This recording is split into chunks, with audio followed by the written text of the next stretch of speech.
வணக்கம் மக்களே. நம்ம கார்த்திக் கதையில் ஜூலை 13 என்ன நடக்க போகுது அப்படிங்கிறத பற்றி தாங்க இந்த வீடியோவில் இப்போ நம்ம பார்க்க போகிறோம். வீடியோவுக்கு மறக்காமல் லைக் பண்ணிக்கோங்க.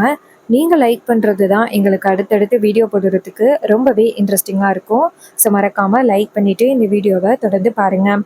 நம்ம ஈஸ்வரிக்கு வந்துட்டு சந்திராவையில் ரொம்ப பெரிய டவுட் வந்துருச்சு.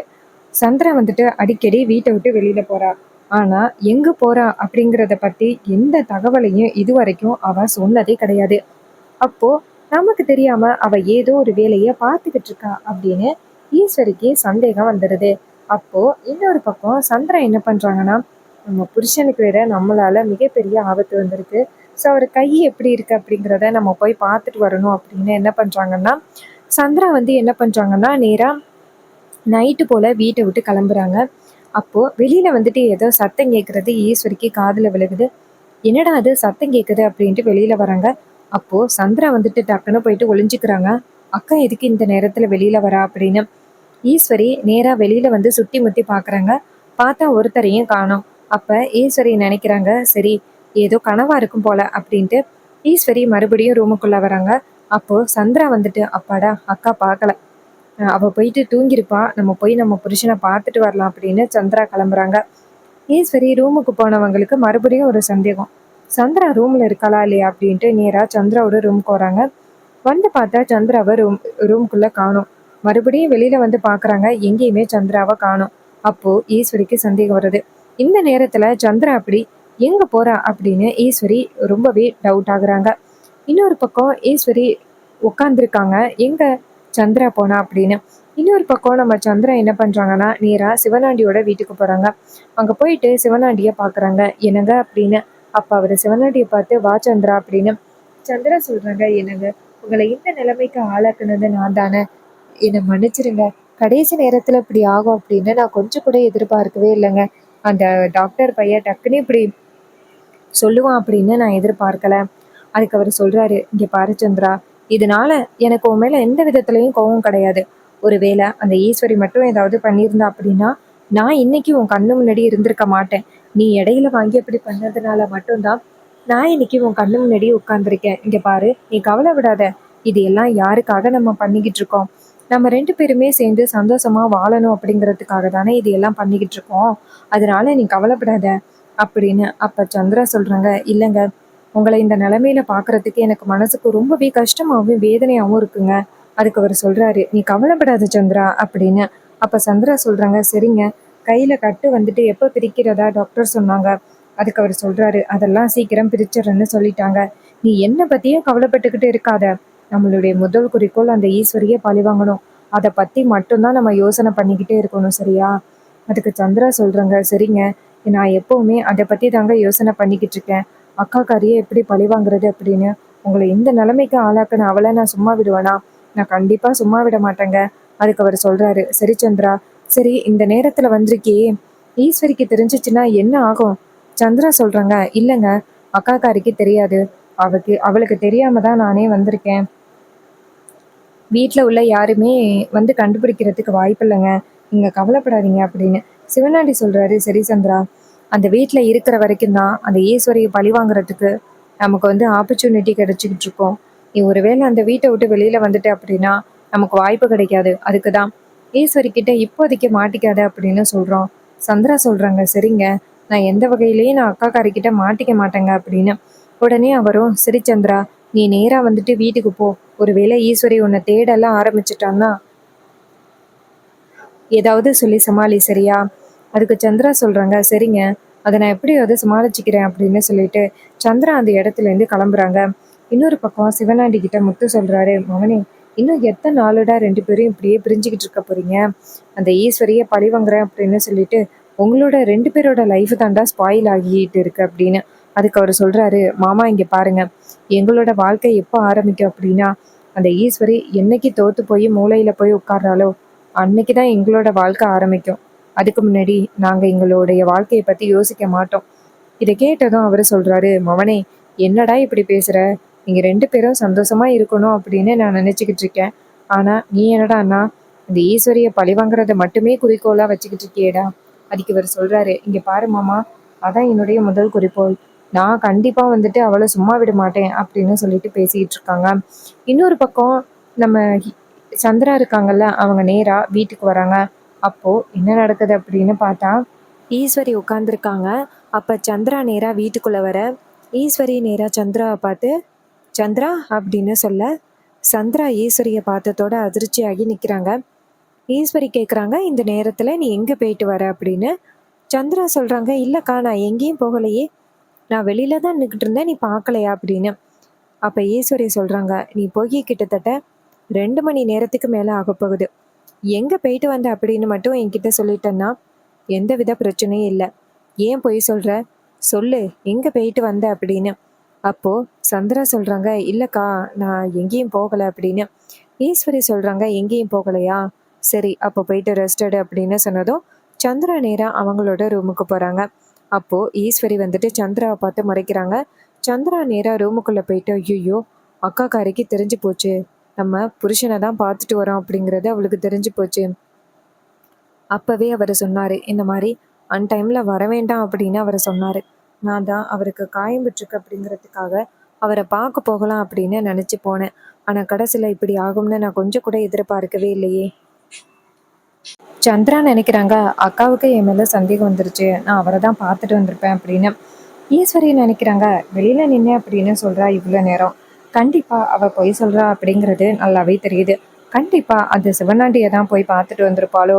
அப்போது வீட்டில் உள்ள எல்லாருமே சொல்கிற மாதிரி இவ இன்னும் அந்த சிவனாண்டி கூட தொடர்பில் இருக்காதான் போல அப்படின்னு ஈஸ்வரி நினைக்கிறாங்க. அதே நேரத்தில் நம்ம ஈஸ்வரி வந்து மறுநாள் காலை, சரி சந்திரா வந்துட்டு அப்படி எந்த விஷயத்தை தான் மறைக்கிறா அப்படிங்கிறத நம்ம சீக்கிரம் கண்டுபிடிக்கணும் அப்படின்னு ஈஸ்வரி நினைக்கிறாங்க. அப்போது இன்னொரு பக்கம் சந்திரா வந்துட்டு நேராக அவங்க புருஷனுக்கு ஃபோன் பண்ணுறாங்க. அவர் ஃபோன் அட்டன் பண்ணி சொல்லு சந்திரா அப்படின்னு சொல்ல, சந்திரா சொல்கிறாங்க, என்னங்க நேற்று நைட்டு வந்துட்டு நான் உங்களை பார்க்குறதுக்காக வந்தேன்ன, அந்த விஷயத்தை பற்றி அக்கா தெரிஞ்சுக்கிட்டா அப்படின்னு. இதை கேட்டதும் அவரே ஷாக் ஆகுறாரு.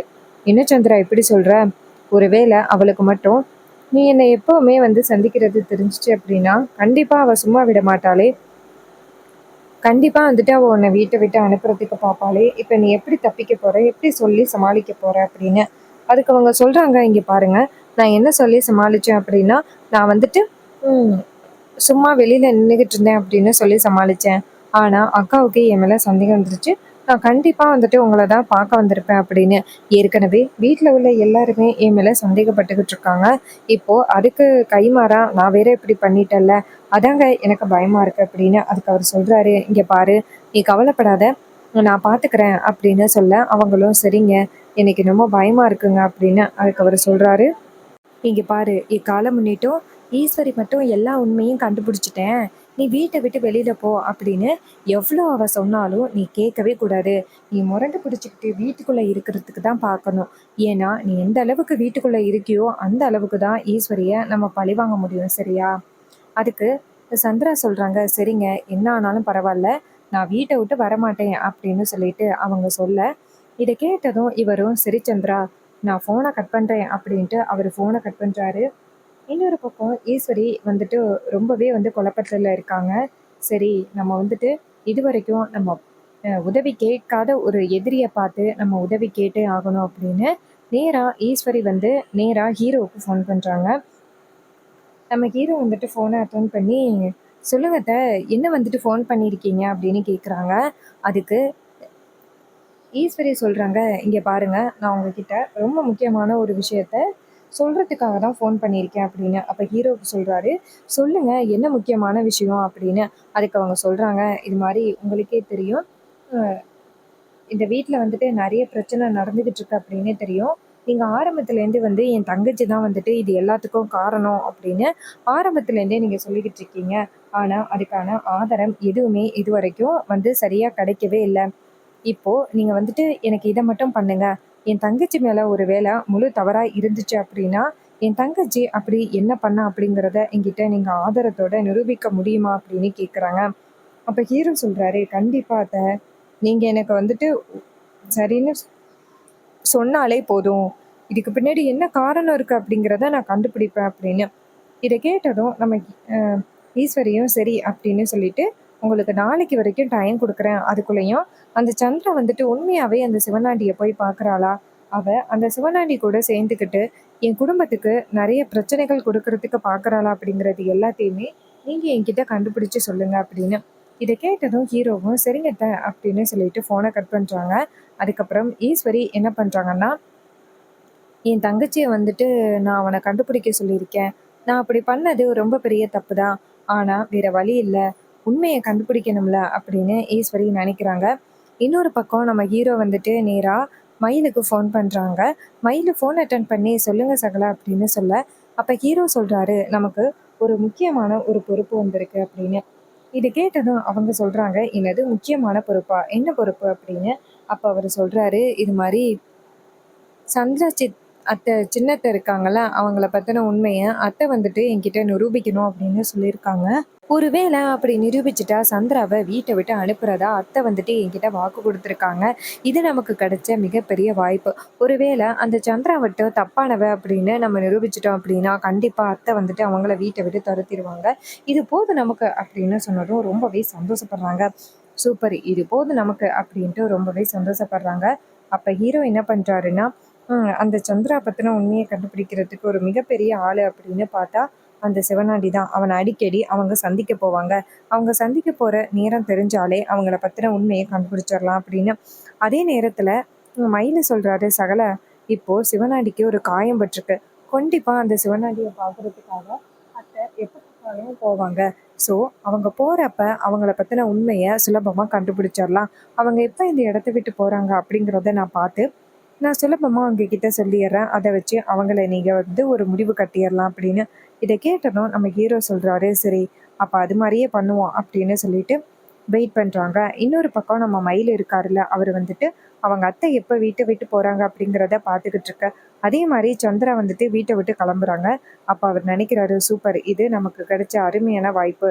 கரெக்டா அத்தையை ஃபாலோ பண்ணா அவங்க எங்க போறாங்க அப்படிங்கிறத கண்டுபிடிச்சிடலாம் அப்படின்னு கரெக்டா வந்துட்டு ஈஸ்வரி அப் இல்லாத நேரத்துல சந்திரா வந்துட்டு கிளம்புறாங்க. அப்போ மயில வந்துட்டு ஃபாலோ பண்ண ஆரம்பிக்கிறாரு. சந்திரா நினைச்ச மாதிரியே அந்த சிவனாண்டி வீட்டுக்கு தான் போறாங்க. அங்க போயிட்டு சிவனாண்டிய பாக்குறாங்க. அப்போ சிவனாண்டி வந்துட்டு நேரா சந்திராவை பார்த்து, "வா சந்திரா, ஆனா நீ வர்றது உன் அக்காவுக்கு தெரியாதே" அப்படின்னு. அதுக்கு அவங்க சொல்றாங்க, "அதெல்லாம் அக்காவுக்கு தெரியாது." மயிலு வந்துட்டு கரெக்டா அவங்கள ஃபாலோ பண்ணி போறாங்க. ஃபாலோ பண்ணி போயிட்டு சிவனாண்டிய சந்திக்கிறத அப்படியே வீடியோ எடுத்துறாங்க. வீடியோ எடுத்துட்டு நேரா நம்ம ஹீரோக்கு அனுப்புறாங்க. ஹீரோ அந்த வீடியோவை பார்த்துட்டு, சூப்பர், இதை வச்சே நம்ம சரியான ஒரு பதிலடி கொடுக்கலாம் அப்படின்ட்டு சொல்லிட்டு நேரா அந்த வீடியோ எடுத்துக்கிட்டு வீட்டுக்கு வராங்க. ஈஸ்வரி உட்காந்துருக்காங்க. ஹீரோ நேரா அவங்க அத்தைக்கிட்ட போயிட்டு, "இங்க பாருங்க அத்தை, நீங்க கேட்ட ஆதாரம் இப்போ என் கையில இருக்கு, இந்தாங்க" அப்படின்னு சொல்லிட்டு வீடியோவை கொடுக்குறாங்க. அந்த வீடியோவில் சந்திரா சிவனாண்டியை போயிட்டு பார்க்குறது எல்லாமே ரெக்கார்டடாக இருக்குது. முக்கியமாக அது வந்துட்டு ரெடி பண்ண வீடியோ அப்படின்னு கூட நிரூபிக்க முடியாது. அது ஒரிஜினல் வீடியோ அப்படின்னு கூட நம்ம ஹீரோ நிரூபிச்சிடுறாரு. அப்போது சந்திரா வந்துட்டு அவங்க ஹஸ்பண்டை பார்த்துட்டு நேராக வீட்டுக்கு வராங்க. வீட்டுக்குள்ளே காலடி எடுத்து வைக்க வந்த சந்திராவை ஈஸ்வரி டக்குன்னு நிப்பாட்டுறாங்க. "ஒரு நிமிஷம் அங்கேயே நில்லு" அப்படின்னு. அப்போ சந்திரா சொல்கிறாங்க அவங்க அக்காவை பார்த்து, "அக்கா என்னாச்சுக்கா? ஏன் இந்த டிரைவர் பையன் வீட்டுக்கு வந்திருக்கான்?" அப்படின்னு. ஈஸ்வரி சொல்கிறாங்க, "இங்கே பாரு சந்திரா, இது மாதிரி வீட்டுக்கு நிறைய பிரச்சனை கொடுத்துருக்க அப்படின்னு நான் வந்து வீட்டில் உள்ள எல்லாருமே ஆரம்பத்துலேருந்தே சொன்னவா. ஆனால் நான் நம்பவே இல்லை. கண்டிப்பாக நீ அப்படி பண்ணியிருக்க மாட்ட அப்படின்னு நான் அத்தனை பேருக்கு முன்னாடி வந்துட்டு ரொம்பவே ஸ்ட்ராங்காக சொல்லிக்கிட்டு இருந்தேன். ஆனால் இப்போ நீ தான் வந்துட்டு எல்லா பிரச்சனையும் பண்ணியிருப்ப அப்படின்னு இப்போ ஆதாரத்தோட வந்து இந்த டிரைவர் என்கிட்ட நிரூபிக்கிறான். அது மட்டும் இல்லாமல் நீ இன்னும் அந்த சிவனாண்டி கூட தொடர்புல இருக்கிற அப்படிங்கிற விஷயத்தையும் இவரே நிரூபிச்சிட்டாரு. ஏன் சந்திரா எனக்கு நீ இவ்வளோ பெரிய துரோகத்தை பண்ண? அப்படி நான் உனக்கு என்ன சந்திரா பண்ணேன்? உன்னை வந்துட்டு நான் என் பெத்த பொண்ணு மாதிரி தானே பார்த்துக்கிட்டேன். என் பொண்ணுங்களோட சேர்த்து உன்னையும் நான் நல்லபடியாக தானே பார்த்துக்கிட்டேன். உன் புருஷன்கிட்டேருந்து என்னை பிரிச்சதுனால நீ எனக்கு இவ்வளோ பெரிய தண்டனை கொடுக்குறியா அப்படின்னு சொல்லிட்டு பேசுகிறாங்க. இதை கேட்டதும் ரொம்பவே ஷாக் ஆகுறாங்க நம்ம ரேவதி. நம்ம சந்திரா. அப்ப சந்திரா சொல்றாங்க, "இல்லக்கா, அப்படியெல்லாம் இல்லக்கா" அப்படின்னு சொல்லிட்டு கெஞ்சுறாங்க. ஸோ இந்த கதை உங்களுக்கு பிடிச்சிருக்கா? இந்த கதை பிடிச்சிருந்துச்சுன்னா இந்த வீடியோவுக்கு மறக்காம லைக் பண்ணிக்கோங்க. நீங்க லைக் பண்றது தான் எங்களுக்கு அடுத்தடுத்து வீடியோ போடுறதுக்கு ரொம்பவே இன்ட்ரெஸ்டிங்கா இருக்கும். ஸோ மறக்காம லைக் பண்ணிட்டு இந்த வீடியோவை தொடர்ந்து பாருங்க. இதே மாதிரி வேற ஏதாவது ஒரு கதையில பார்ப்போம். தேங்க்யூ ஃபார் வாட்சிங். See you on next video.